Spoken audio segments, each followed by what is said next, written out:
Hi మచాస్ మచీస్ నేను కొత్తపట్నం బీచ్కి అయితే వచ్చేసాము. ఈరోజు జరిగిన మూమెంట్స్ అంతా మీతో షేర్ చేసుకుంటున్నాను. ఈమె పేరు భవ్య, నా స్వీట్ మర్దల్. అయితే పొట్టి పిల్ల 8th క్లాస్ చదువుతుంది. ఇది నా స్వీట్ సిస్టర్, చాలా మంచి సిస్టర్. ఇది మా మామ ఏం సంగతులా, బాగున్నావా? భవ్య చేతిలో ఉన్నాడే వాడే అక్క కొడుకు, అల్లుడు క్యూట్గా ఉన్నాడులే. ఇది అక్క కూతురు. కొత్తపట్నం బీచ్కి అయితే వచ్చామండి. అప్పుడైతే చాలా మంది ఉండేవారు, ఇప్పుడైతే లేరు. పడవ ప్రయాణం కూడా జరిగేది. వాళ్ళు సెల్ఫీలు ఫోటోలు కూడా తీసుకుంటున్నారు.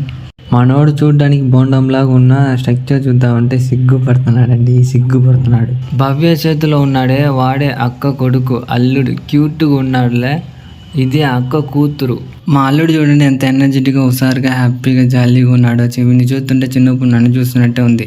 ఎంతైనా చిన్నప్పుడు ఎంజాయ్ చేసుకోవాలండి. పెద్ద అవుతే అబ్బా వర్క్ ప్రెషర్, టెన్షన్, ఈ తలకాయ నొప్పి అంతా మనం భరించలేము. సబ్స్క్రైబ్ చేయండి, లైక్ చేయండి, షేర్ చేయండి, గంట కొట్టడం మర్చిపోకండి.